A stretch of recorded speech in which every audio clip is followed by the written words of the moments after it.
Hello everyone, welcome to the YouTube channel study with notes. I am your educator Khushi and आज के video lecture में हम लोग continue करेंगे प्रीवियस वीडियो को, जिसमें हमने प्रोडक्ट लाइफ साइकिल की स्टेजेस की थी। प्रोडक्ट लाइफ साइकिल के बहुत इंपॉर्टेंट जो चीजें हैं उनको हमने डिस्कस कर लिया था, लेकिन आज का जो टॉपिक है वो उससे भी ज्यादा इंपॉर्टेंट है, क्योंकि आज की वीडियो में हम लोग डिस्कस करने जा रहे हैं स्ट्रेटेजीज। और आजकल जो एग्जाम में है ना वो स्ट्रेटेजीज ही पूछी जाती हैं, तो ये क्वेश्चन आपको प्रिपेयर करना बहुत ज्यादा इंपॉर्टेंट है। ये टॉपिक आपके लिए बहुत ज्यादा रिलेवेंट रहने वाला है। तो प्रोडक्ट लाइफ साइकिल के बारे में हमने क्या क्या पढ़ा था, थोड़ा सा रिकैप करते हैं। That is product life cycle कि एक प्रोडक्ट की लाइफ कितनी होगी ये हम डिसाइड करेंगे। ये जो लाइफ है ना ये 4 स्टेजेस से होकर गुजरती है। 4 स्टेजेस कौन कौन से होते हैं? सबसे पहला स्टेज जो होता है that is introduction stage. Introduction stage. Second stage is growth stage. Third stage is maturity stage. Fourth stage is decline stage. इन्हें स्टेज भी बोला जा सकता है या फेज भी बोला जाता है। फेज मतलब चरण और स्टेज मतलब किस तरीके से वो आगे स्टेप बाय स्टेप मूव हो रहा है। तो हमारा जो प्रोडक्ट है वो स्टार्ट होता है इंट्रोडक्शन स्टेज में और एंड हो जाता है डिक्लाइन स्टेज में। तो ये हमने ऑल अबाउट सारा डिस्कस किया था कि किस स्टेज में कौन कौन सी चीजें होती हैं, क्या करेक्टरिस्टिक्स हैं, क्या चीज बढ़ेगी क्या कम होगी, वो सारी चीजें हमने डिस्कस की थी। अब हम बात करेंगे स्ट्रेटेजीज, और हर एक स्टेज की अपनी अपनी अलग अलग स्ट्रेटेजीज होती हैं। जैसे फर्स्ट पॉइंट क्या बोल रहा है, that is product life cycle strategies. Introduction stage कि जो हमारा फर्स्ट स्टेज है, इंट्रोडक्शन स्टेज है, उसके अंदर हमारी प्रोडक्ट लाइफ साइकिल की स्ट्रेटेजीज कौन कौन सी रहेंगी। The introduction stage serve as a product grand debut. Debut का मतलब क्या होता है कि जो फर्स्ट अपीयरेंस होती है किसी चीज की या फर्स्ट परफॉर्मेंस होती है, तो उसको हम क्या बोलते हैं, डिब्यूट। तो यहां पर जो इंट्रोडक्शन स्टेज है प्रोडक्ट के, ये क्या है, ये एक फर्स्ट अपीयरेंस है कि आपके सामने प्रोडक्ट आएगा, पहली बार आएगा, आप उस प्रोडक्ट को पहली बार देखेंगे। एक नया प्रोडक्ट क्या हो रहा है, डेवलप हो रहा है, न्यू प्रोडक्ट डेवलपमेंट हो रही है, तो आप यहां पर एक नई चीज देखेंगे। Setting in the tone for entire life cycle. और यहां पर जो है ना मेन टोन यहाँ पर जो है वो सेट की जाती है कि प्रोडक्ट क्या होगा, कैसा होगा, ये सारी चीजें यहाँ पर देखी जाती हैं। It's the spotlight movement. ये एक ऐसी मूवमेंट है the time to make indelible impact, जो कि हमारी पूरे के पूरे प्रोडक्ट पे, पूरी की पूरी लाइफ पे, प्रोडक्ट लाइफ पे इफेक्ट डालती है, इम्पैक्ट डालती है। To capture attention and establish a market presence. और यहाँ पर हम लोग क्या करते हैं, मार्केट की प्रेजेंस को इस्टेब्लिश करने के लिए, लोगों को अट्रैक्ट करने के लिए, कस्टमर्स को अट्रैक्ट करने के लिए हम बहुत सारी स्ट्रेटेजीज को फॉलो करते हैं इंट्रोडक्शन स्टेज में। उन स्ट्रेटेजीज को सबसे पहले हम बनाते हैं, फिर हम उनको इंप्लीमेंट करते हैं। तो that is all about implementing of these strategies at the time of introduction stage. तो सबसे पहली स्ट्रेटेजी क्या होगी? तो फर्स्ट स्ट्रेटेजी क्या है, that is initial awareness and बज। इनिशियल अवेयरनेस, इनिशियल मतलब फर्स्ट, या जिसे हम बोलते हैं पहली, और अवेयरनेस मतलब कि हमें क्या करना है, लोगों को, कस्टमर्स को अवेयर करना है, जागरूक करना है, हमारे प्रोडक्ट के बारे में इंफॉर्मेशन प्रोवाइड करनी है। This is all about awareness. And बज क्या होता है, बज भी एज सेम एज अवेयरनेस को स्प्रेड आउट करना पब्लिक तक, दैट इज बज। इसको हम हिंदी में बोल देते हैं दैट इज चर्चा, कि हमें क्या करनी है, इंफॉर्मेशन पब्लिक तक पहुंचानी है, कस्टमर्स तक पहुंचानी है, पोटेंशियल कस्टमर्स को अपनी तरफ अट्रैक्ट करना है। तो सबसे पहली जो स्ट्रेटेजी रहेगी प्रोडक्ट लाइफ साइकिल में इंट्रोडक्शन स्टेज की तरफ, दैट इज कि आपको आपके प्रोडक्ट की पूरी इंफॉर्मेशन, आपका क्या ब्रांड है, आप कौन कौन सी यूनिक चीजें कस्टमर को देना चाहते हैं या क्या दे रहे हैं, क्या आपने शुरू किया है, तो वो सारी चीजों की अवेयरनेस कस्टमर के पास होनी जरूरी है। तो उस इंफॉर्मेशन को कस्टमर तक पहुंचाना आपकी फर्स्ट ड्यूटी बनती है। तो यहां पर imagine your product as a hidden treasure waiting to be discovered. तो यहां पर आप इमेजिन करो कि आपका जो प्रोडक्ट है वो क्या है, वो हिडन ट्रेजर में है। हिडन ट्रेजर मतलब कि एक ऐसी जगह पर है जहां पर लोगों को पता ही नहीं है। वेटिंग टू बी डिस्कवर्ड, जहां पर हम वेट कर रहे हैं कि हाँ ये प्रोडक्ट डिस्कवर होगा। A successful introduction हिंग्स on generating the curiosity and excitement. तो यहां पर हमारा जो सक्सेसफुल इंट्रोडक्शन मतलब हमें हमारे प्रोडक्ट को सक्सेसफुली इंट्रोड्यूस करना है, हमारे प्रोडक्ट को सक्सेसफुली हमें मार्केट के अंदर लेके आना है। तो यहां पर जरूरी है कि हम कस्टमर के अंदर कुछ क्यूरियोसिटी को डेवलप कर दें, कुछ एक्साइटमेंट को डेवलप कर दें, सो दैट जैसे ही प्रोडक्ट हमारा मार्केट में आए कस्टमर उस प्रोडक्ट को खरीदने के लिए तैयार हो जाए। तो यहां पर क्यूरियोसिटी एंड एक्साइटमेंट का होना बहुत ज्यादा जरूरी है, जिसकी वजह से हमारा जो प्रोडक्ट है वो सक्सेस हो पाएगा। Craft compelling campaigns to ignite curiosity and buzz. तो यहाँ पर हम कुछ ऐसे कैंपेन्स, कुछ ऐसे अभियान को लगाते हैं जिनके थ्रू हम हमारे कस्टमर्स के अंदर किसी बज को क्रिएट कर सकते हैं, क्यूरियोसिटी को क्रिएट कर सकते हैं। Leverage social media, influencer and teasers to foster anticipation. तो यहाँ पर हम हमारे कस्टमर्स को एंटीसिपेट करने के लिए या उन लोगों को अपनी तरफ अट्रैक्ट करने के लिए हम क्या क्या यूज कर सकते हैं। That is first social media, जो कि आजकल बहुत ज्यादा ट्रेंड में है कि अगर आपको कुछ भी किसी तक पहुंचाना है तो आप सोशल मीडिया के थ्रू वाइड स्प्रेड कर सकते हैं, बहुत ज्यादा लोगों को एक ही टाइम पे अपनी इन्फॉर्मेशन प्रोवाइड कर सकते हैं। That is social media.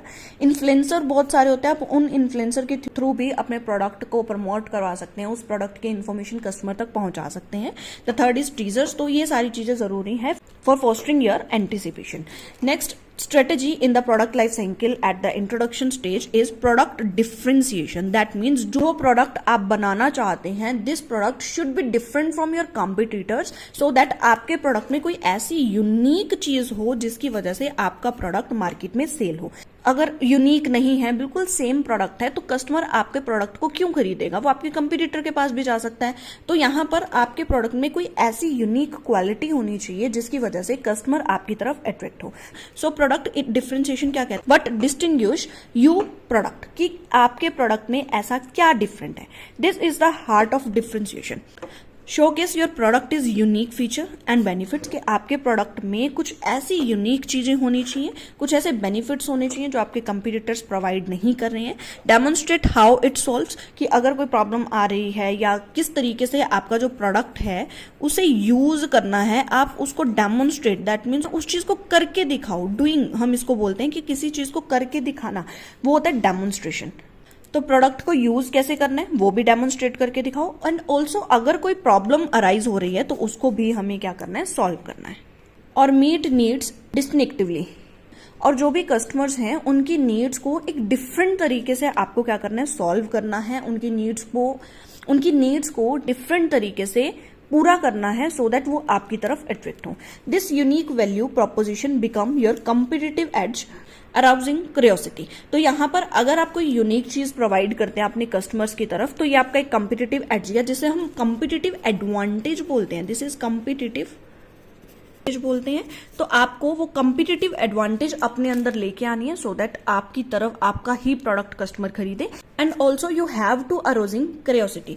अरोजिंग का मतलब क्या होता है कि आपको जो क्यूरियोसिटी है उसको इनकरेज करना है, इनकरेज, ठीक है। तो जो भी कस्टमर्स की क्यूरियोसिटीज हैं उनको इनकरेज करना है ताकि वो आपके प्रोडक्ट को खरीदे। Clear communication of these differences, जो भी आपका प्रोडक्ट बिल्कुल डिफरेंट है आपके कंपटीटर से, उसको कम्युनिकेट करो clearly to your customers. And these differences captures the interest of those seeking innovation. और वो कस्टमर्स जो इनोवेटेड प्रोडक्ट खरीदने के इच्छुक होते हैं, जिनके अंदर क्यूरियोसिटी होती है कि हाँ हमें कुछ नया ट्राई करना है, तो वो आपके प्रोडक्ट को एज पर योर डिफरेंशिएशंस आपके प्रोडक्ट को वो खरीद लेंगे। But there is a need of clear communication and awareness of the product to the customers. Last strategy of product life cycle at the introduction stage is pricing strategy, which I already discussed in the previous video, that there is two type of pricing strategies. The first is the price penetration and the second is the price skimming. अगर आपने वो video नहीं देखी है तो please एक बार उस video को जरूर देख लेना। इस वीडियो को देखने के बाद या इस वीडियो से पहले भी आप उस वीडियो को देख सकते हैं, जिससे आपको काफी चीजें क्लियर हो जाएंगी। तो प्राइसिंग स्ट्रेटेजी दो तरह की होती है। सबसे first penetration pricing strategy and the second is skimming pricing strategy. So, aligning your pricing strategy with your product positioning and the target audience during the initial or introduction stage. तो introduction stage पर हमें क्या करना होता है, हमें हमारे pricing को, जो भी हमने प्रोडक्ट की XYZ कोई भी प्राइसिंग रखी है, तो उस प्राइसिंग को हमें मैच करना होता है। अलाइन मतलब उसको जोड़ना होता है किस चीज के साथ, प्रोडक्ट पोजिशनिंग के साथ। प्रोडक्ट पोजिशनिंग का मतलब क्या होता है कि आपके प्रोडक्ट की कस्टमर के माइंड में क्या वैल्यू है, क्या पोजिशन है। तो position of a product is always in the mind of the customers. ये आपको हमेशा याद रखना है कि जो पोजीशन होती है, प्रोडक्ट पोजीशनिंग, देखो 3 चीजें होती हैं। एक होता है सेगमेंटेशन, एक होता है टारगेटिंग और एक होता है पोजीशनिंग। सेगमेंटेशन मतलब कि आप किस सेगमेंट में अपने प्रोडक्ट को प्रोड्यूस करना चाहते हैं, कौन सी चीज आप प्रोड्यूस करना चाहते हैं। आपके पास बहुत सारी चॉइसेस आ जाती हैं, उसमें से आप सारी की सारी तो प्रोडक्ट को प्रोड्यूस नहीं करते। कोई प्रोडक्ट आपको लगता है कि ये प्रोडक्ट मुझे बहुत ज्यादा फेवरेबल है, तो आप उसमें से कोई एक प्रॉफिटेबल प्रोडक्ट को चूज कर लेते हैं, उसको टारगेट करते हैं। That is product targeting. And targeting is also on the customers कि आप किन लोगों को टारगेट कर रहे हैं। आप ओल्ड एज पर्सन को टारगेट कर रहे हैं, आप इन्फेंट को टारगेट कर रहे हैं, यंग एज वालों को कर रहे हैं, मेल को कर रहे हैं, फीमेल को कर रहे हैं, किसको कर रहे हैं। That is all about targeting. The next is positioning कि आपके प्रोडक्ट की कस्टमर के माइंड में क्या पोजिशन है। तो यहां पर pricing is always related to the product positioning. अगर कस्टमर के माइंड में आपके प्रोडक्ट की वैल्यू ज्यादा है तो आप उससे ज्यादा प्राइस भी चार्ज कर सकते हैं। अगर प्रोडक्ट की पोजीशन, प्रोडक्ट की इमेज आपके कस्टमर के माइंड में इतनी नहीं है तो आपको प्राइस डाउन रखना पड़ेगा, क्योंकि कस्टमर आपके प्रोडक्ट के लिए उतना प्राइस नहीं देगा। ठीक है, तो product positioning is always align with the pricing and also the target audience is align with your pricing. Why? क्योंकि यहां पर टारगेट ऑडियंस मतलब आप किन लोगों को टारगेट कर रहे हैं। क्या आप पुअर लोगों को टारगेट कर रहे हैं तो आप उन लोगों से ज्यादा प्राइस चार्ज नहीं कर सकते। अगर आप रिच लोगों को टारगेट कर रहे हैं तो आप उनसे ज्यादा प्राइस चार्ज कर सकते हैं। आप उन्हें unique and branded products provide कर सकते हैं। साथ ही साथ अगर आप मेल को कोई चीज बेच रहे हैं या आप कोई प्रोडक्ट मेल के लिए बना रहे हैं तो उनकी प्राइसिंग स्ट्रेटेजी एक अलग रहती है, और अगर आप फीमेल के लिए प्रोडक्ट बना रहे हैं तो उनकी प्राइसिंग स्ट्रेटेजी एक अलग रहेगी। तो एज पर योर कन्वीनियंस आप अपने प्रोडक्ट के जो टारगेट ऑडियंस हैं उसको भी अपने प्राइसिंग के साथ क्या करते हो, अलाइन करते हो। तो 2 चीजें आपकी प्राइसिंग के साथ जुड़ी हुई हैं। पहला product positioning and second is the target audience की आपके कस्टमर कौन है। The next is implementing product life cycle pricing strategy bye setting your product pricing strategically. हम एट प्रेजेंट जो प्रोडक्ट हम बना रहे हैं उसके लिए प्राइसिंग हमें क्या रखनी है, ये किस चीज पे इफेक्ट डालेगा कि हम फ्यूचर में, जैसे हम इंट्रोडक्शन स्टेज पे आ रहे हैं तो हमारी प्राइसिंग ये है, उसके बाद अगर हम ग्रोथ स्टेज पे चले जाएंगे तो हमारी प्राइसिंग चेंज होगी, मैच्योरिटी में हम प्राइस चेंज करेंगे एंड डिक्लाइन में भी हमें प्राइस चेंज करना पड़ेगा। As we discuss in the previous video कि हर एक स्टेज में प्राइसिंग जो है कभी बढ़ती है कभी कम होती है। तो यहां पर हमें क्या करना है कि जो भी हम प्राइस आज सेट कर रहे हैं वो हम फ्यूचर की पूरी लाइफ साइकिल में भी कुछ ना कुछ इंप्लीमेंटेशन करेंगे।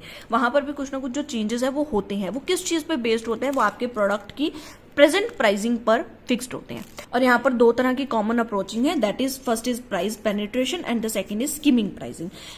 अब पेनिट्रेशन का मैंने आपको क्या बताया था कि जहां पर आप कस्टमर से सबसे पहले जो है वो लो प्राइस चार्ज करते हैं और उसके बाद आप जब आपका प्रोडक्ट मार्केट में अच्छा खासा रेपुटेशन जनरेट कर ले तो आप उस प्रोडक्ट की प्राइस को हाई कर देते हैं। That is penetration. स्कीमिंग में क्या था कि आप सबसे फर्स्ट जब आपका प्रोडक्ट मार्केट में लॉन्च हुआ है, न्यू प्रोडक्ट आपने डेवलप किया है, इंट्रोडक्शन स्टेज में आप लोग अपने प्रोडक्ट की जो प्राइसिंग है उसे हाई रखते हैं और धीरे धीरे आप उसकी प्राइसिंग को क्या करते हैं, लो कर देते हैं। क्योंकि फर्स्ट आप क्या करना चाहते हो, आप मार्केट से जितना भी प्रॉफिट आप कमा सकते हो आप कमा लेते हो और बाद में आपके कंपटीटर आ जाते हैं तो आप अपने प्रोडक्ट के प्राइस को कम कर देते हैं सो दैट कंपटीटर उस चीज को बीट ही ना कर पाए और आपके मार्केट में एग्जिस्टेंस बनी रहे। तो यहां पर जो प्राइस है वो हाई टू लो और लो टू हाई जो है वो पेनिट्रेशन एंड स्कीमिंग, ये आप लोग देख सकते हैं। जो एम्प्लॉय पेनिट्रेशन प्राइसिंग मतलब वो प्राइसिंग जहां पर हम पहले लो और फिर हाई की तरफ जा रहे हैं to attract the price conscious customers. हम यहां पर उन लोगों को अट्रैक्ट करना चाहते हैं जो कि प्राइस कॉन्शियस है, जो हर चीज में मोल भाव करते हैं, जो प्राइस कॉन्शियस कस्टमर्स हैं, उनको अट्रैक्ट करने के लिए हम पेनिट्रेशन प्राइसिंग पॉलिसी को अडॉप्ट करते हैं। And the second is skimming. Skimming में क्या होता है, हम सबसे पहले हाई चार्ज कर रहे हैं और धीरे धीरे हम लो पे आ जाएंगे। तो यहां पर हम क्या करते हैं, हम प्रीमियम क्वालिटी प्रोडक्ट को प्रोड्यूस करते हैं और कस्टमर तक प्रोवाइड करते हैं और क्वालिटी प्रोडक्ट है तो हम इसका प्राइस क्या रखते हैं, हाई रखते हैं। ठीक है, जैसे एप्पल का आप एग्जांपल ले सकते हैं स्कीमिंग में और पेनिट्रेशन में आप जियो का एग्जांपल ले सकते हैं। ठीक है, तो यहां पर skimming pricing is for exclusivity and premium status. Next stage is growth stage, और ग्रोथ स्टेज में हम कौन कौन सी स्ट्रेटेजीज को फॉलो करेंगे अब हम वो करते हैं। तो सबसे पहले तो ग्रोथ स्टेज में हमने क्या किया था कि आपके प्रोडक्ट को क्या है, थोड़ी सी ग्रोथ मिल जाती है। अगर मैं यहाँ पर अपना डायग्राम बनाऊं तो इंट्रोडक्शन हुआ और उसके बाद वो थोड़ा और ग्रोथ स्टेज में चला गया, that is known as growth stage. यहाँ पर आपको क्या मिलता है, आपको अटेंशन मिल जाती है, आपको मोमेंटम भी गेन हो जाता है, आप कुछ एक्सपेंशन कर सकते हैं, रिफाइनमेंट मतलब कुछ इंप्रूवमेंट कर सकते हैं। अगर कस्टमर्स को इंट्रोडक्शन स्टेज में कोई प्रॉब्लम आई है तो आप उस प्रॉब्लम को सॉल्व कीजिए और उसके रिलेटेड कुछ रिफाइनमेंट कीजिए या फिर इंप्रूवमेंट कीजिए। और इस स्टेज में कौन कौन सी स्ट्रेटेजीज इंप्लीमेंट होती है। The first strategy in the growth stage is broadening market reach, कि यहाँ पर हमें मार्केट रीच को बढ़ाना है। मार्केट रीच को बढ़ाने का मतलब क्या है कि अगर हम किसी एक मार्केट में ही सिर्फ काम कर रहे थे, अब हमें इस मार्केट में भी काम करना है, लेकिन इसके साथ साथ हमें एक और मार्केट को सिलेक्ट कर लेना है। हमें सीधी सी बात यहाँ पर क्या है, हमें यहाँ पर क्या करना है, एक्सपेंशन करना है। हमें यहाँ पर क्या करना है, एक्सपेंशन करना है। तो एक्सपेंशन हमें किस तरीके से करना है, मार्केट रीच को बढ़ाकर।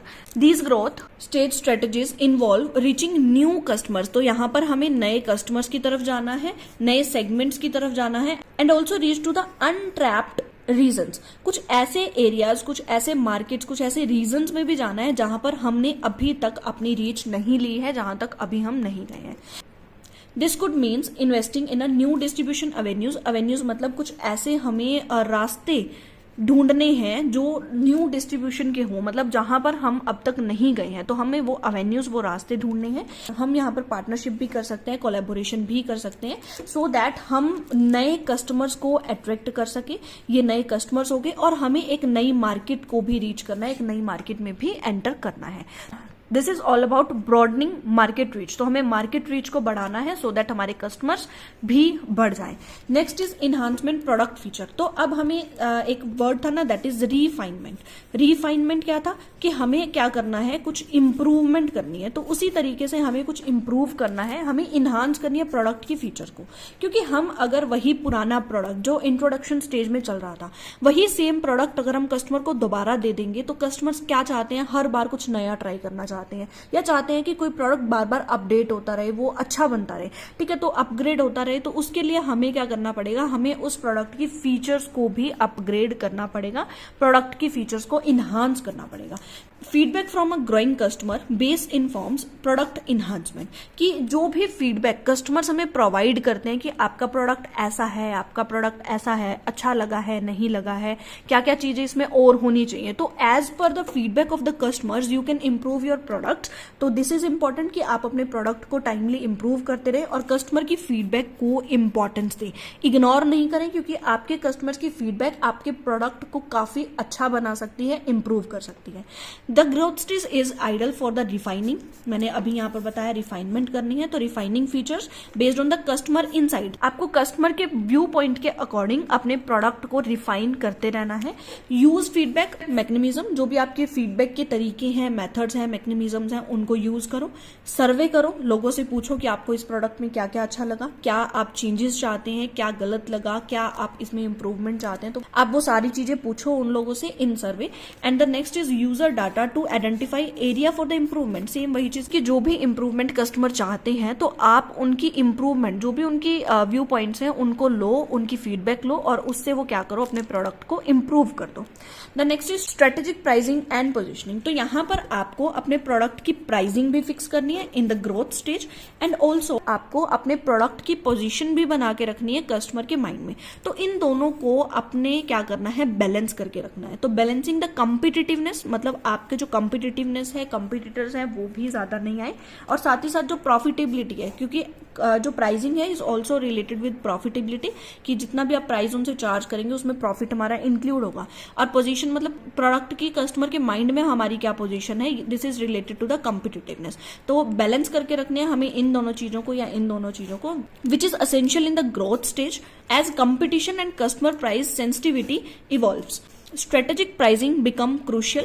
Evaluate pricing against the current market dynamic.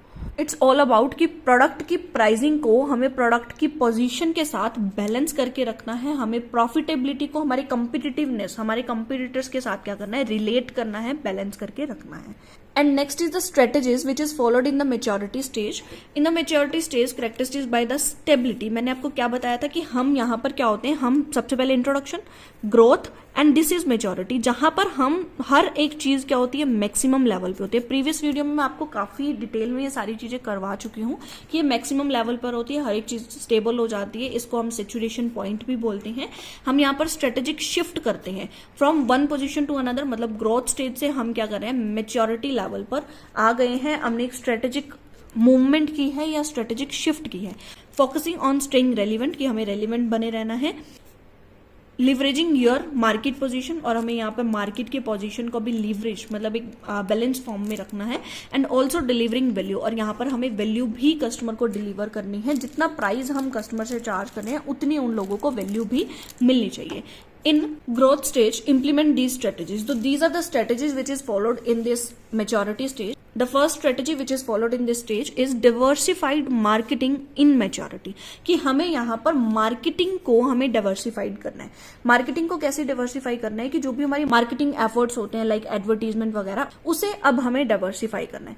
Employ digital strategies like content marketing, हमें यहाँ पर मेच्योरिटी स्टेजेस में हमें क्या करना है, कंटेंट मार्केटिंग करना है। सोशल मीडिया के थ्रू कस्टमर्स को हमारे प्रोडक्ट के बारे में इंफॉर्मेशन देनी है। ईमेल्स के थ्रू हम लोग कस्टमर्स से इंटरेक्ट कर सकते हैं, उनसे फीडबैक भी ले सकते हैं और अपने प्रोडक्ट की न्यू फीचर्स के बारे में बता सकते हैं। और अगर हमने कुछ भी इंप्रूवमेंट किया है, फीडबैक है, हर एक चीज हम यहाँ पर सोशल मीडिया और ईमेल्स के थ्रू कर सकते हैं। These platform spotlight distinct product factors. Factors का मतलब क्या होता है कि जो इंपॉर्टेंट कुछ एस्पेक्ट्स होते हैं ना, एस्पेक्ट्स या कुछ इंपॉर्टेंट पहलू होते हैं, तो उसको हमें यहाँ पर एड्रेस करना होता है। तो these platform spotlights the distinct product aspect, address concerns, कुछ भी अगर प्रॉब्लम आती है तो हम यहाँ पर एड्रेस करेंगे, उसे रिजॉल्व करने की कोशिश करेंगे। एंड ऑल्सो हाईलाइट इन्हांसमेंट, तो यहाँ पर अगर कोई भी प्रॉब्लम है तो उसको हम सॉल्व करेंगे। और इन्हांसमेंट मतलब यहाँ पर भी हम क्या करेंगे, इंप्रूवमेंट करेंगे if there is required. Valuable content establish your brands, अगर आप वैल्यूएबल कंटेंट अपने कस्टमर्स को प्रोवाइड कर रहे हैं तो यहां से आपकी ब्रांड वैल्यू क्रिएट होगी, आप इंडस्ट्री के लीडर बन जाएंगे। कस्टमर का आपके ऊपर जो इंटरेस्ट है एंड ट्रस्ट है वो क्या होगा, फोस्टर, वो बढ़ जाएगा। ठीक है, तो यहाँ पर जरूरी है कि आप डाइवर्सिफाई करें मार्केटिंग स्ट्रेटेजीज को। जो पुराने मेथड होते हैं कि हम कस्टमर से फेस टू फेस मिले या ये सारी चीजें होती है ना, बहुत ज्यादा time consuming and wastage of money होती है। आजकल जो चल रहा है दैट इज सोशल मीडिया। तो सोशल मीडिया, सोशल प्लेटफॉर्म के थ्रू आप काफी इजिली आपकी मार्केटिंग को डाइवर्सिफाई कर सकते हैं। बहुत कम टाइम में ज्यादा से ज्यादा लोगों से आप फीडबैक ले सकते हैं। तो diversified marketing in maturity. Sustaining customer loyalty, तो यहां पर सस्टेन करके रखना है क्या, कस्टमर लॉयल्टी को। Loyalty is crucial in competition, क्योंकि हमें पता है कि हम यहाँ पर किस लेवल पे, हम मेच्योरिटी स्टेज में, और मेच्योरिटी स्टेज पर जो हमारा कंपटीटर होता है वो पीक पे होता है। पिछली वीडियो में सेम बताया था कि कंपटीटर क्या है, पीक पॉइंट पे। तो इस पीक पॉइंट पे सबसे इंपॉर्टेंट चीज है कि जो हमारे कस्टमर्स हैं वो हमारे प्रति लॉयल हैं या नहीं है। अगर हमारे कस्टमर हमारे प्रोडक्ट के लिए, हमारे ब्रांड के लिए लॉयल हैं तो वो मूव नहीं होंगे। लेकिन अगर वो हमारे लिए लॉयल नहीं है और कंपटीटर उन्हें अट्रैक्ट कर ले अपनी प्राइसिंग स्ट्रेटेजी के थ्रू, या क्वालिटी कुछ दे दे या कुछ ऐसी फीचर अपने प्रोडक्ट में दे दे जो हमारे पास नहीं है, तो हमारे जो कस्टमर्स हैं वो मूव हो जाएंगे। लेकिन जरूरी है कि लॉयल्टी बनी रहे सो दैट हम हमारी मैच्योरिटी लेवल को क्रॉस करके और ज्यादा ग्रोथ ले सके। अदरवाइज अगर हमारे कंपटीटर्स ने हमारे कस्टमर्स को अट्रैक्ट कर लिया तो हमारी डिक्लाइनिंग स्टेज आ जाएगी, जो कि फोर्थ स्टेज है प्रोडक्ट लाइफ साइकिल की। तो यहां पर जरूरी है, क्रूशियल है, इंपॉर्टेंट है क्या, कंपटीशन में लॉयल्टी का होना। Maturity is ideal for nurturizing customer bonds, कि आपके जो कस्टमर्स हैं उनके साथ आपके किस तरीके के रिलेशंस है उसको नर्चराइज करने के लिए आपकी मेच्योरिटी लेवल बहुत ज्यादा इंपॉर्टेंट रोल प्ले करती है।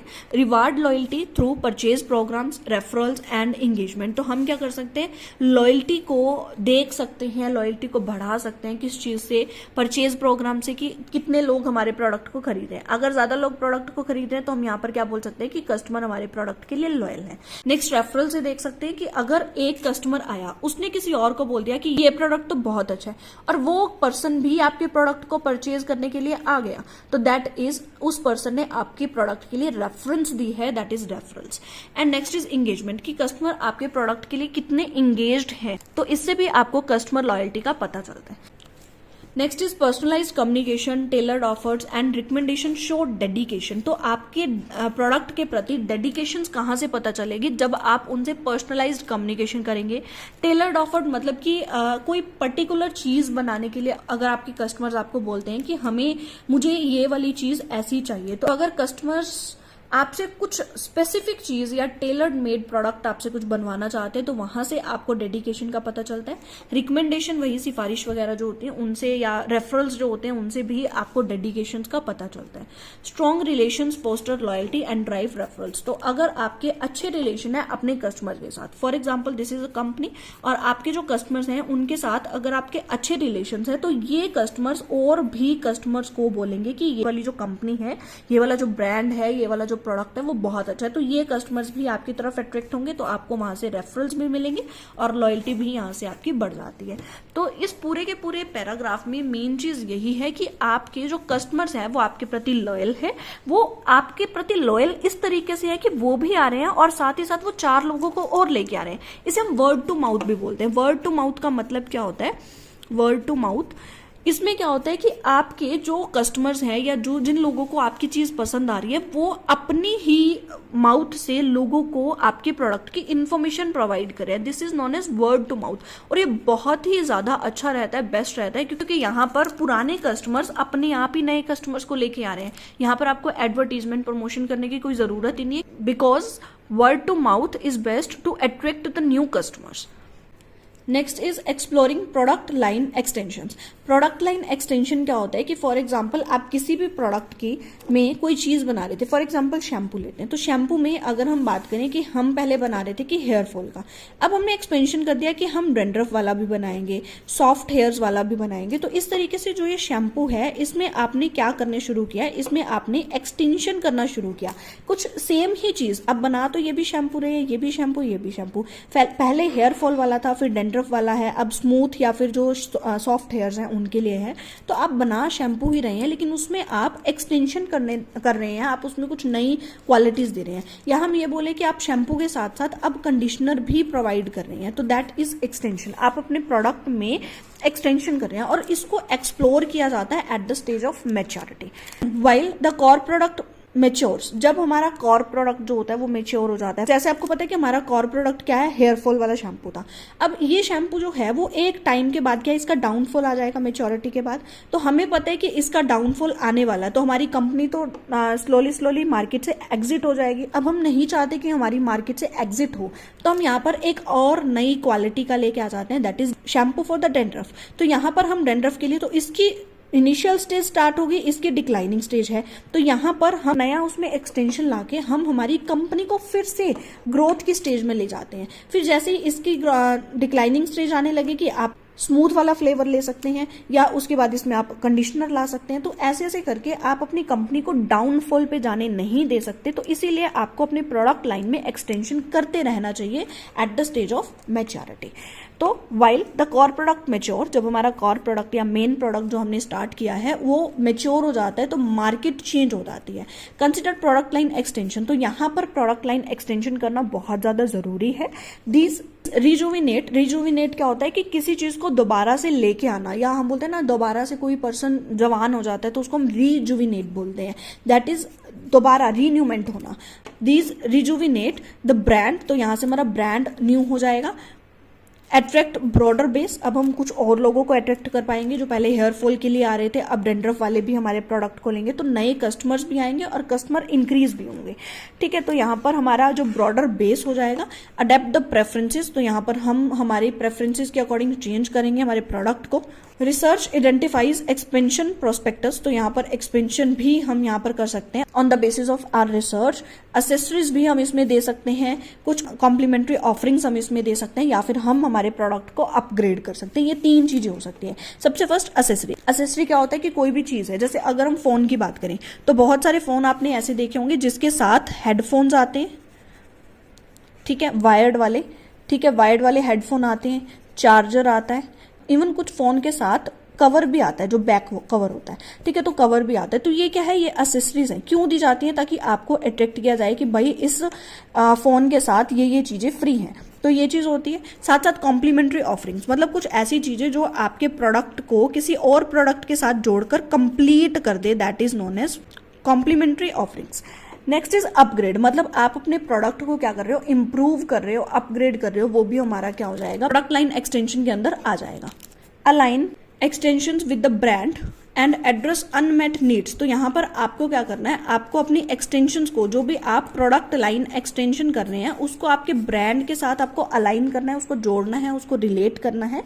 And also address unmet needs to retain and attract the customer seeking enhance value, तो यहाँ पर आपने जो जो नीड्स अभी तक पूरी नहीं की हैं, अब तक अनमेट नीड्स पड़ी हैं जिसको आप पूरा कर सकते हैं, तो उन अनमेट नीड्स को भी पूरा कीजिए, सो दैट आप अपने जो पुराने कस्टमर्स हैं, ओल्ड कस्टमर्स हैं, उनको रिटेन कर पाए और न्यू कस्टमर्स को अट्रैक्ट कर पाए। तो so there is two things, retention and attraction of the customer.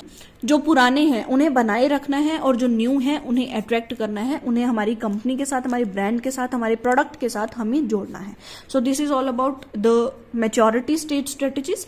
The next is the product life cycle strategies at declining stage. तो डिक्लाइनिंग स्टेज आप लोगों को पता है क्या होती है, जहां पर सब कुछ डाउनफॉल में आ रहा होता है। This is the chart, introduction stage, growth stage, maturity stage and this is declining stage. तो ये जो स्टेज है ना, यहां से लेके यहां तक, जब हमारे प्रोडक्ट क्या है, डिक्लाइन हो रहा होता है, तो इस स्टेज में हर एक चीज जो है वो कम हो जाती है। जैसे हमारी डिमांड कम हो गई, प्राइस भी हमें कम करना पड़ता है, हमारा कंपटीशन जो है हम उससे आउट हो जाते हैं, कस्टमर्स हमारे कम हो जाते हैं, हमारी हर एक चीज जो है वो डाउनफॉल में चली जाती है। In the declining stage it identifies reduce demand, demand कम हो गई है, हमारी रेलिवेंस मार्केट में कम हो गई है, इंपॉर्टेंस कम हो गई है। It also explain that this is the stage of declining sales, तो यहाँ पर जो हमारी सेल्स होती हैं वो भी कम हो जाती हैं, वो भी डिक्लाइन हो जाती हैं। In this stage implement these strategies are to be followed in the declining stage. The first is assessing viability. Viability मतलब क्या होता है कि जो एक तरीके से हम बोल सकते हैं कि बिहेवियर क्या है या व्यवहारता हम इसको बोलते हैं, कि जब भी हमारा प्रोडक्ट डिक्लाइनिंग स्टेज में चला गया तो कस्टमर का हमारे प्रोडक्ट के लिए क्या बिहेवियर है, उसको अब हमें क्या करना है, असेस करना है। Start by objectively assessing. Objectively मतलब यहां पर हमें हमारी पर्सनल जजमेंट को बीच में नहीं लाना है, हमें ऑब्जेक्टिवली विदाउट एनी बाइस, तो मतलब दैट इज विदाउट बाइस्ड, हमें यहाँ पर बाइसनेस या पार्शियलिटी नहीं करनी है जब भी हम असेसमेंट करेंगे वाइबिलिटी की। तो starting by objectively assessing your product viability, जब भी आपको कस्टमर की प्रोडक्ट के प्रति आपको वाइबिलिटी बिहेवियर चेक करना है, तो उसमें आपको ऑब्जेक्टिवली आपको इस चीज को एनालाइज करना है, असेस करना है। एनालाइज ट्रेंड्स, आपको यहाँ पर इसमें ट्रेंड्स को एनालाइज करना है, प्रेफरेंसेस को एनालाइज करना है, कोस्ट को एनालाइज करना है, प्रॉफिटेबिलिटी को एनालाइज करना है। तो ये सारी चीजें आपको इसी में एनालाइज करनी है। इंगेज कस्टमर फॉर इनसाइट, आपको आपके कस्टमर्स जो है उनको इंगेज करना है, सो दैट आप व्यू पॉइंट्स हैं उनको आप देख सके। दैट इन्फॉर्म चॉइसेस, जो आपको चॉइसेस के बारे में बताएंगे कि हमें ये चीज चाहिए, ये नहीं चाहिए। बी इट डिसकंटिन्यूएशन, की ये चीजें आप लोगों को अब नहीं करनी है, या ये चीजें कस्टमर को पसंद नहीं हो रही है, तो उसको हमें डिसकंटिन्यूएशन में भी लेके जाना है। प्रोवर्टिंग एंड रिवाइवल स्ट्रेटेजी, रिवाइवल भी होता है कि आप उस चीज को इंप्रूव कर रहे हैं, तो जैसे कस्टमर चाहते हैं आप उस प्रोडक्ट को उसी तरीके से इंप्रूव कर दीजिए, सो दैट कस्टमर उस प्रोडक्ट को ले सके। Then next is harvesting and existing. Harvesting क्या होता है, जैसे आप लोगों ने जो क्रॉप्स होती हैं उसमें सुना होगा कि जो क्रॉप्स होती है उसे हार्वेस्ट किया जाता है। हार्वेस्ट मतलब जब उन फसलों को, क्रॉप को कट किया जाता है, फसलों को काटा जाता है, उसे हम हार्वेस्टिंग बोलते हैं। तो प्रोडक्ट हार्वेस्टिंग का मतलब क्या हुआ कि जब हमारा प्रोडक्ट कट गया, प्रोडक्ट मतलब हमारा मार्केट से जो प्रोडक्ट है वो आउट हो गया, मार्केट से आउट हो गया, that is harvesting. And also exit, जब भी हम मार्केट से एग्जिट ले लेते हैं, दो चीजें होती है ना, एक एंट्री होता है और एक एग्जिट होता है। एंट्री मतलब हम कहीं एंटर कर रहे हैं और एग्जिट मतलब हम वहां से क्या है, आउट हो रहे हैं, दैट इज एग्जिट। तो यहां पर हमारा जो प्रोडक्ट है मार्केट से एग्जिट हो जाएगा, क्यों, अगर हमने कोई इंप्रूवमेंट नहीं की, अगर हमने कस्टमर्स के अकॉर्डिंग प्रोडक्ट में चेंजेस नहीं किए, तो हम वहां से एग्जिट हो जाएंगे। लेकिन मार्केट से आउट कौन होना चाहता है, कोई भी नहीं। हर एक प्रोडक्ट या हर एक ब्रांड क्या चाहता है कि हम मार्केट में बने रहे, हमारी इमेज बनी रहे। तो यहाँ पर जो हार्वेस्टिंग होती है वो इन्वॉल्व करती है रिसोर्स रिडक्शन। हम यहाँ पर रिसोर्सेज को कम करते हैं, क्यों कम करते हैं, सो दैट हम हमारे प्रॉफिट्स को मैक्सिमाइज कर सकें इन फ्यूचर। मतलब यहाँ पर हमारी जो है वो डिक्लाइनिंग स्टेज आ गई है, लेकिन हम डिक्लाइनिंग के बाद मार्केट से आउट तो नहीं होना चाहते, हम चाहते हैं कि हम ये दोबारा से एक जो ग्रोथ स्टेज है वहां तक पहुंचे, फिर मैच्योरिटी स्टेज तक दोबारा पहुंचे। तो यहाँ पर अगर हम इंप्रूवमेंट करेंगे तो हम दोबारा ग्रोथ स्टेज में पहुंच जाएंगे, या फिर अगर हमने यहाँ पर प्रोडक्ट लाइन एक्सटेंशन कर दी तो भी हम ग्रोथ स्टेज में पहुंच जाएंगे। तो किसी भी तरीके से आपको क्या करना है, आपको अपने फ्यूचर में अपने प्रॉफिट को क्या करना है, मैक्सिमाइज करना है। तो प्रॉफिट मैक्सिमाइजेशन के लिए आप एक बार क्या करते हो, आपके जितने भी रिसोर्स हैं उसको रिडक्शन करते हो। Exiting is a graceful market departure, कि आप अपने मार्केट से ही बाहर हो जाओगे अगर आपने एग्जिट ले लिया। पॉसिबिलिटी बाय सेलिंग राइट्स, आप अपने जो प्रोडक्ट जो अपने राइट्स हैं उसको आप सेल कर सकते हो, उसको भी वो क्या बोलते हैं, एग्जिटिंग बोलते हैं। And notifying customer, we are going out from the market, इस चीज को भी नोटिफाई कर देना। Next is potential revival. Revival मैंने आपको अभी बताया था, रिवाइवल क्या होता है। रिवाइवल मतलब इसमें कुछ इंप्रूवमेंट करना। तो यहां पर हमें पोटेंशियल इंप्रूवमेंट करने की रिक्वायरमेंट है कि अगर कोई चीज इंप्रूव हो रही है तो हमें यहां पर इंप्रूव कर देना चाहिए, सो दैट हम मार्केट से एग्जिट ना हो, हम मार्केट में बने रहें और इवन हम ग्रोथ स्टेज में चले जाएं after improvement. Revival can restore, आपको रीस्टोर करता है अ फेडिंग प्रोडक्ट। फेडिंग मतलब वो प्रोडक्ट जो मार्केट से आउट हो गया, फेड हो गया, तो उस प्रोडक्ट को मार्केट में वापस लाने के लिए, रीस्टोर करने के लिए there is important to be improve our product. Reassess positioning through rebranding, हमें क्या करना है, रीअसेस पोजीशनिंग। रीअसेस पोजीशनिंग का मतलब क्या है, मैंने पोजीशनिंग का आपको क्या बताया था कि कस्टमर के माइंड में आपके प्रोडक्ट की क्या इमेज है, आपके प्रोडक्ट की क्या वैल्यू है, क्या पोजीशन है, उसे हम क्या बोलते हैं, पोजीशनिंग बोलते हैं। लेकिन यहां पर क्या है, रीअसेस पोजीशनिंग, मतलब यहां पर हमें हमारे कस्टमर्स के माइंड में उस प्रोडक्ट की पोजीशन को दोबारा से क्रिएट करना है, अगेन क्रिएट करना है, और उसे दोबारा से हमें क्या करना है, असेस करना है। ठीक है, तो इसको हम बोलते हैं रीअसेस पोजीशनिंग थ्रू रीब्रांडिंग। ये किस चीज के थ्रू होगा, अगर हम रीब्रांडिंग कर दें, रीपैकेजिंग कर दें, न्यू एप्लीकेशंस ले आए, या किसी भी तरह की कोई क्या है इंप्रूवमेंट कर दे, तो इस तरीके से हम क्या कर पाएंगे, रीपोजिशनिंग कर पाएंगे। इंट्रोड्यूस इनोवेशन, हम यहाँ पर कुछ इनोवेशन लेके आ सकते हैं, और साथ ही साथ अगर कोई ड्रॉबैक्स है, कोई प्रॉब्लम्स है हमारे प्रोडक्ट में, उसको भी सॉल्व कर सकते हैं, उसको एड्रेस कर सकते हैं। अडेप्टिंग टू द ट्रेंड्स, और हम हमारे ट्रेंड्स के अकॉर्डिंग अगर हम प्रोडक्ट को इंप्रूव कर दें, या अडेप्ट कर दें, चेंज कर दें, या फिर जो टेक्नोलॉजीज हैं उन्हें भी हम अडेप्ट कर दें, तो इससे हमारी जो भी इंपॉर्टेंस है, जो भी रेलिवेंस होती है हमारी, वो रीजुविनेट हो जाएगी। दैट मीन्स फिर से वो हमें मिल जाएगी। तो इंपॉर्टेंस को फिर से हम ला पाएंगे अगर हम ये सारी चीजें करते हैं। कौन कौन सी, रीब्रांडिंग करनी है, रीपैकेजिंग करनी है, नई नई एप्लीकेशंस इंप्रूवमेंट करनी है, कोई इनोवेशन लेके आनी है, जितने भी हमारे ड्रॉबैक्स हैं, जितनी हमारी प्रॉब्लम्स हैं उनको सॉल्व करना है, रिड्रेसल लेके आनी है, ट्रेंड्स के अकॉर्डिंग हम हमारे प्रोडक्ट को अडेप्ट करना है, टेक्नोलॉजी को अडेप्ट करना है, जिससे हम हमारी इंपॉर्टेंस को वापस से पा लेंगे। That's all about the strategies of distinct stages of product life cycle. So now we will move to the conclusion of these stages or these strategies.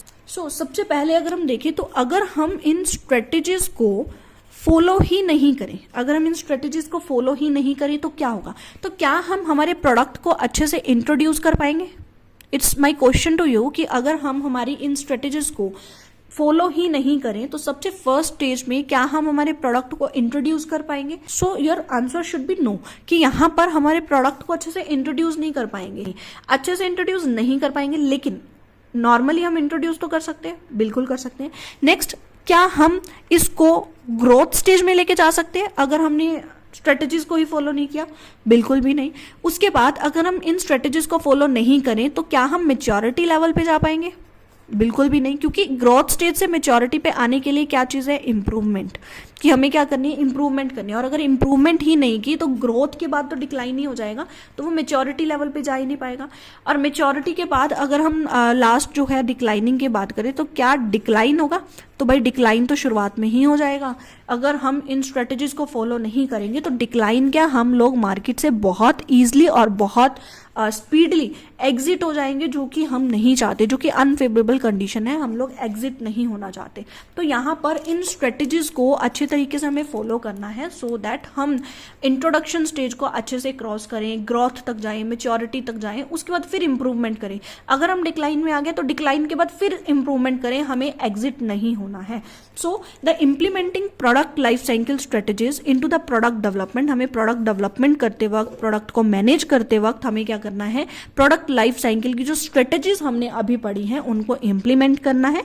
और ये जो स्ट्रेटेजीज हैं वो बहुत ही ज्यादा इंपॉर्टेंट रोल प्ले करती हैं हमारे बिजनेस को बढ़ाने में, कस्टमर को क्वालिटी डिलीवर करने में और कस्टमर के ट्रस्ट एंड लॉयल्टी को अर्न करने में। ये सारी स्ट्रेटेजीज बहुत ज्यादा इंपॉर्टेंट रोल प्ले करती हैं। It's important to recognize that PLC marketing strategies, जो भी हमारी पीएलसी प्रोडक्ट लाइफ साइकिल की जितनी भी हमने स्ट्रेटेजीज की हैं, is not a shortcut. It is not a shortcut कि हाँ हमने कोई प्रोडक्ट इंट्रोड्यूस किया और शॉर्टकटली हम लोग क्या है ग्रोथ पे चले गए, शॉर्टकटली हम यहाँ पे मेच्योरिटी पे चले गए। ऐसा नहीं होता। यहाँ पर कोई भी किसी भी चीज का शॉर्टकट नहीं है, but they are the key मतलब ये कुछ ऐसे तरीके हैं, ये कुछ ऐसे रास्ते हैं that leads to the quality results. तो यहाँ पर जो भी स्ट्रेटेजीज हमने फॉलो की, वो स्ट्रेटेजीज क्या है, वो आपके वेज हैं, वो आपके रास्ते हैं जिनके थ्रू आप लोग क्या कर सकते हैं, आप अपने जो क्वालिटी रिजल्ट्स जो हैं वो आप गेन कर सकते हैं।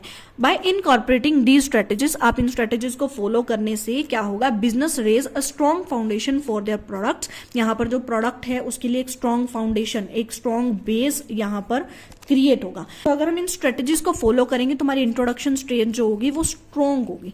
ठीक है, तो अगर ये स्ट्रॉन्ग होगी, उसके बाद जो भी हम ग्रो करेंगे सक्सेस इन सब्सिक्वेंट स्टेजेस, जो भी हम एक स्टेज से दूसरी स्टेज तक जाएंगे, इंट्रोडक्शन से ग्रोथ की तरफ, ग्रोथ से मेच्योरिटी की तरफ, ये हमारी क्या है सक्सेस को शो करेगी कि हम प्रोडक्ट लाइफ साइकिल के अकॉर्डिंग चल रहे हैं और इन स्ट्रेटेजीज के थ्रू ही हम हमारे प्रोडक्ट को सक्सेस कर सकते हैं मार्केट के अंदर।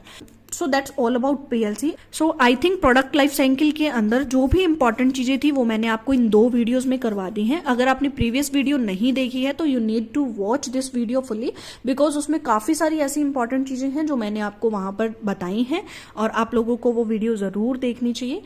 अगर कोई ऐसा टॉपिक आपको लगता है कि जो मैंने नहीं करवाया है और पीएलसी के अंदर इंपॉर्टेंट है, प्रोडक्ट लाइफ साइकिल के अंदर इंपॉर्टेंट है, तो आप वो टॉपिक मुझे जरूर शेयर कीजिए सो दैट मैं उस पर भी आपको वीडियो प्रोवाइड कर सकूं। So that's all for today. अगर आपको वीडियो पसंद आई है तो like my video, subscribe to my channel and don't forget to share this video with your friends. Thank you, bye, take care.